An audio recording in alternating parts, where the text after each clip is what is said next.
Hi guys, today's tutorial is how to paint mountains. I thought it'd be fun to show you how to paint these three similar but slightly different mountainous scenes. They each took me around only 20 minutes to do, so I think this is a really great, quick and fun exercise for learning how to use gouache and how to blend colors. So let's just get started with the supplies that I'm using. I have my Canon watercolor paper, my palette which has some leftover paint on it. I've got 2 jars of water, and I also have a cloth, or you can use a paper towel, just something to dry your brushes off on. Now to start, I just want to lightly pencil in the scene, and after I pencil it in, I'll also go in with a kneadable eraser and just lighten the lines a bit. I also want to show you how I like to reuse my paint, so I'll reactivate it by using a spray bottle to just spritz it once or twice, and that way I can start to use this paint again. So this was left over from a previous painting that I was doing, and now I'm going to lay some fresh paint onto my palette. So I'm using primary red and permanent yellow deep, and I've got my 3/4 inch flat brush. Now I want to mix a really light pink salmon-ish kind of color, so I'm mixing in the primary red with some of the yellow and also a lot of white, so I'm creating a lightish pink color and I'm laying that on top. Now my one was a little bit more pink than the image. If you want yours to look more like the image and to have more of an orangey glow, then just add in a bit more of the permanent yellow deep. So now I want to actually transition this to a slightly darker color, so I'm going to add in more of the pink and the yellow and just lay that underneath, and you'll start to see that there's a harsh line that forms, but we can easily smooth that out by just picking up some white paint and making a slightly lighter color and just brushing that across. Now we'll just keep moving down and transition it to a darker color, so adding in more yellow and more red and just laying that underneath. And the next part I want to focus on is to start carving out the shape of the mountain. So I'm just going to loosely carve in where the mountain sort of sits, and it's okay if you go a little bit over the top. We can always cover it up with the mountain later. And if you have the harsh line at the top again, we can also blend that out using the same method as before. We'll just add a little bit more white paint onto our brush and then just sweep that across.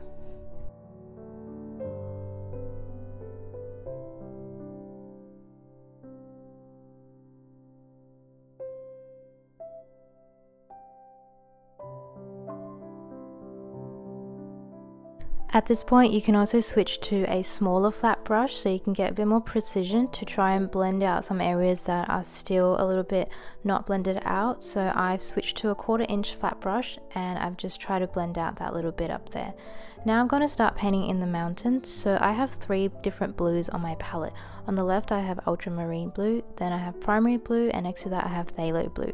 And the reason I have 3 blues is because I want there to be a bit of difference in the colors in the mountains, so they don't all just look like one shade. So for the first part, I'm mixing the primary blue with black to create a grayish blue. And when you paint mountains, the only thing you have to keep in mind is that they should be a little bit dark at the top, and then they'll slightly get lighter as they move down. So that's the same with every layer. So they're slightly darker on top and then they get lighter, and then with the next layer they start off even darker and then get lighter, and then it just repeats like that. So I'm just using this mixture to lay in the top line, and I felt it was a little bit light at first, so I added in a little bit more black. But when you're adding in the black, just make sure to be really careful and not to add in too much at once, otherwise you can overthrow the color of the blue and it can just turn into a grayish color. So now I'm sort of outlining the top. I want the top line to be much darker than the rest of it, and then I'll start to add more white paint and just blend that out and start to move down. When it comes to blending out this area, I make sure that I use a generous amount of paint and water. So I'm constantly dipping into my clean water jar to try and dilute out the paint, but I'm also making sure to use a lot of paint. So that way when I'm trying to work with this, I make sure that the paint can be manipulated on the paper. And I also make sure to work really quickly so that the paint is still a little bit wet. So that way when I'm blending out, you should be able to see that with each brush stroke, the paint is being moved around, which is what you want. So there is just a lot of going back and forth in trying to get the smoothest blend possible, all the while working with paint that is still relatively wet on the paper. Another important thing to keep in mind is that once you finish with one layer and you're ready to move on to the next, you have to make sure that the previous layer is completely dried before you start to lay in the next layer. Otherwise it will start to bleed into the previous layer, which means you won't be able to get a clean line, which is what we want. So for my next layer, I'm using phthalo blue and mix that with black, and I'm starting to lay that in, and I just want to get the shape of it right first, and I want to make sure the line on top is the darkest, so I add in the most amount of black for that top line, and then I just start to blend it out as it gets lighter as it moves down.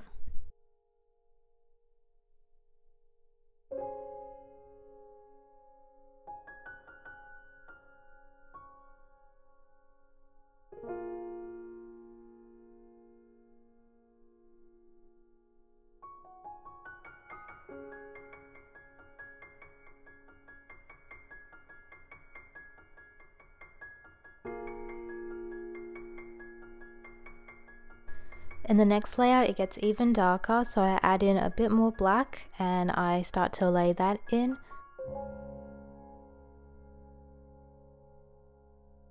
And if you can see here, right now this layer is a bit too diluted. You can tell because it looks quite sheer, so I have a bit too much water, but all I have to do is just add in more paint, and that way I can start to build it up and make it darker.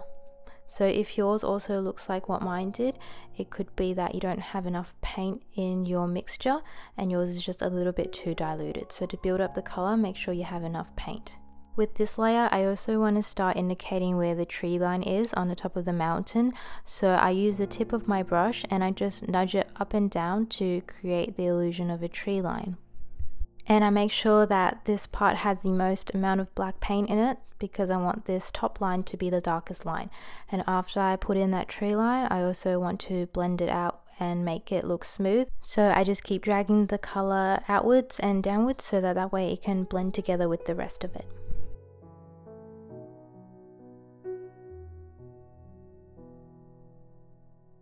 For the next layer, I want to start mixing in more ultramarine blue. So I'm mixing that into the existing mixture I already have, and I'm starting to lay that on, and it's going to be even darker than the previous layer, so I make sure to mix in more black as well. So by this point you probably already got the gist of how to paint mountains. You just have to start dark at the top and get lighter, and once you know this concept, it's really fun trying to create more by yourself. You won't really even need a reference picture anymore. You can just paint in a sky of your choice and then just paint in some mountains as you see fit. So I think it's a really great thing to learn how to paint because you can do so many different things with it. And it's also a really great exercise for learning how to blend colors and how to balance out the ratio of water to gouache paint, because you're not using too many different colors. You're just learning how to lighten it and how to add more water so that you can blend out the colors smoothly. So I really recommend trying this as an exercise to practice with gouache. I think this is a really beginner friendly tutorial.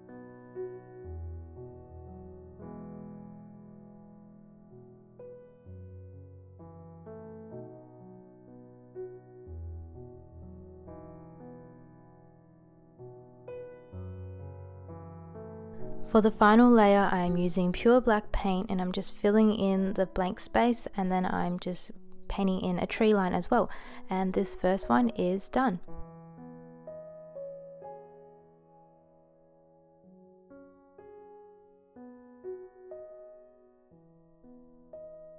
So while I was editing this footage, I was wondering why my sky turned out so much more pink than the original image, and it wasn't until I got to this point when I was editing it that I realized that because I had painted it from my phone, the color was a little different to the original image. So it is totally up to you what color you choose to use for the sky. Mine just happened to turn out a lot more pink. I also like to reuse my washi tape for 2 to 3 paintings before I throw it out, so that way I'm not wasting the tape and I'm getting as much use out of it as I can. So for the second painting, I'm reusing the washi tape from before, and now I'm going to start painting in the sky. So the sky is a very light color.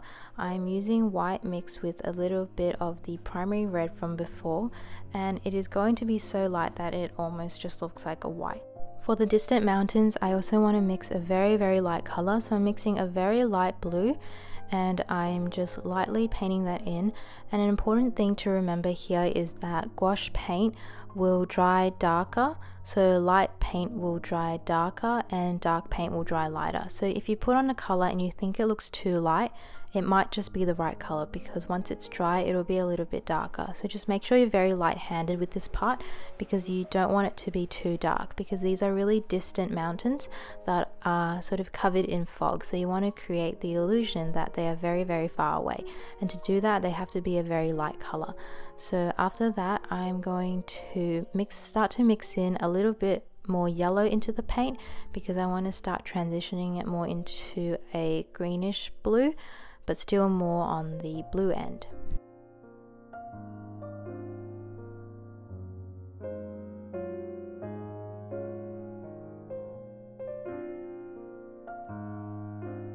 And I'm going to start making the paint a little bit darker, so I'm adding in a bit more blue and a tiny bit more yellow, and then I will paint in the second layer of the mountains, making sure that the top line is the darkest.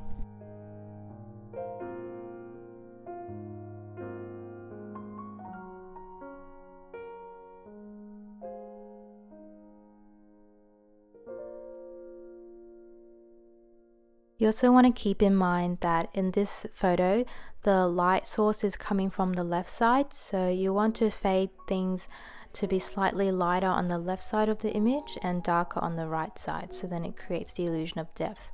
So for the next layer of the mountains, you want the left side to be a bit lighter, so it looks like there is light shining on the mountains.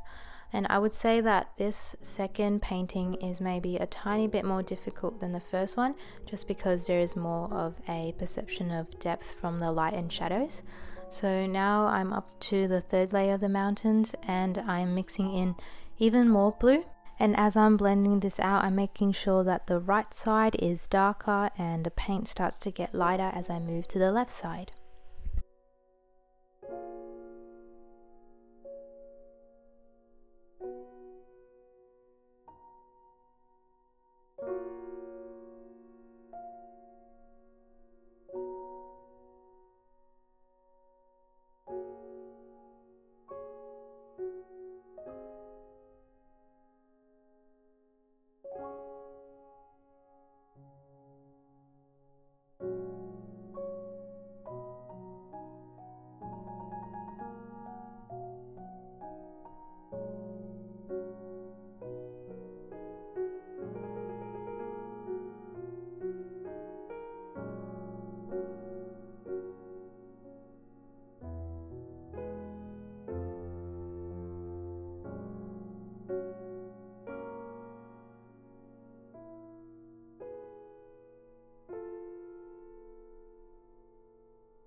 I'm also making sure to vary the blues that I use, so I'm using the same mixture of blues as I was in the previous painting, and I'm just mixing them with black.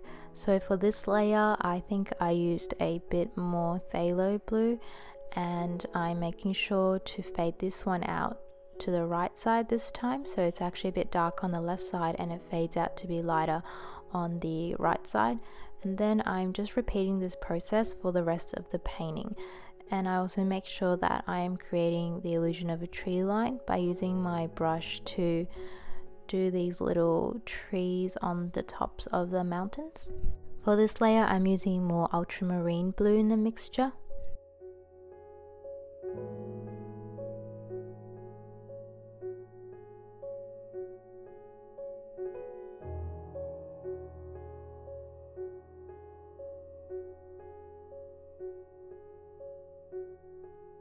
And for this last layer, I'm also mostly using ultramarine blue mixed with black.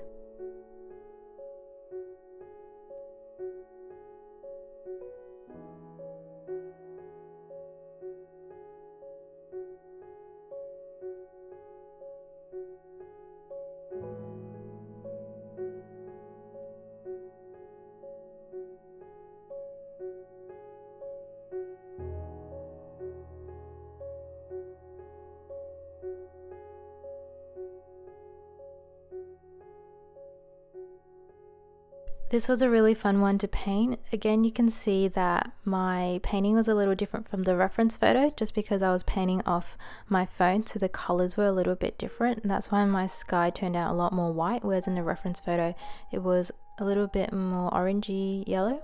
Now this last painting is a recreation of one of the paintings that I did about a week ago. So the colors in the sky of this one were based off a photo that I took in Taiwan. I would say that out of the 3 paintings, this last one might be the most difficult just because the blend in the sky is a bit harder to get right. So as usual, I'm starting with the sky and I mix primary blue or phthalo blue with white, and at first my paint was a bit too diluted, so I made sure to add in more paint to balance out the ratio of water to paint, and then I laid in that at the top, and then to transition it to a lighter color I just added more white into the paint. Then I just start to blend it out, and after I do this, I want to start transitioning it to a pure white. So I'll wash off my brush so that it's clean, and then I'll pick up some pure white paint and I'll start to blend out the harsh line there.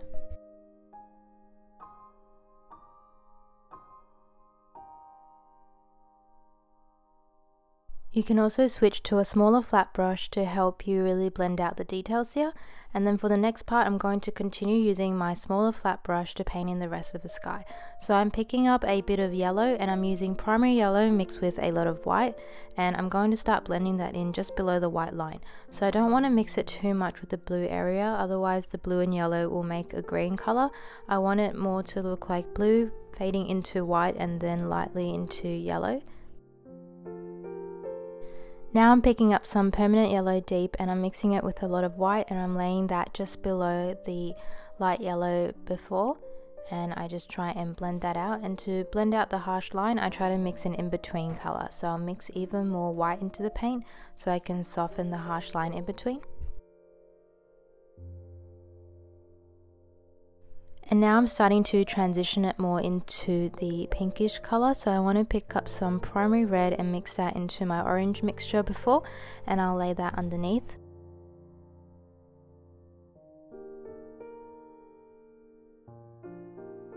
So here is an example of me trying to blend out the harsh line by mixing the in-between color. So I try to match the 2 colors and I mix the in-between color so that I can lay that on top and blend out the harsh line.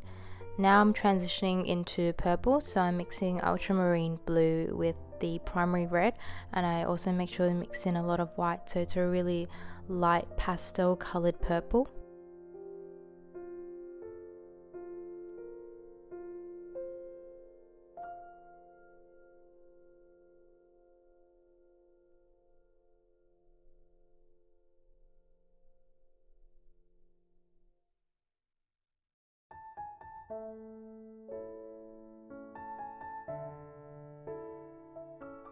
And for the last transition, I'm going to transition the purple into blue, so I'm using phthalo blue mixed with a bit of black and white.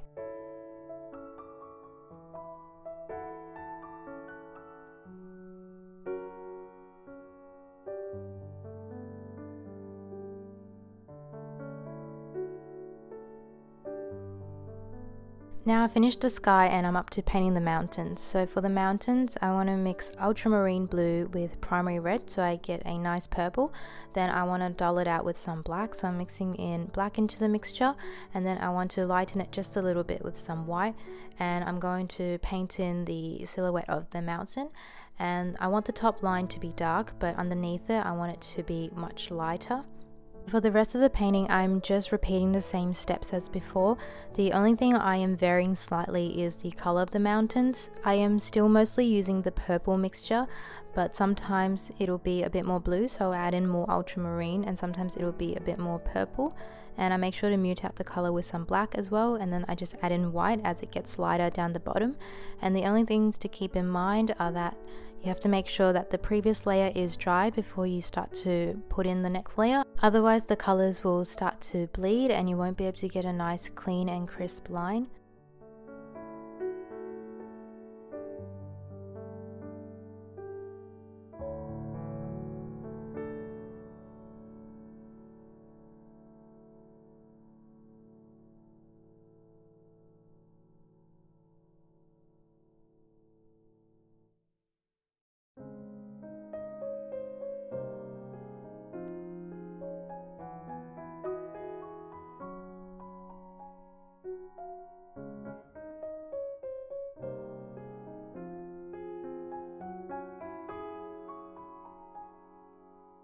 So that is it for the tutorial. I hope you guys enjoyed seeing my process for how I painted these 3 different types of mountains.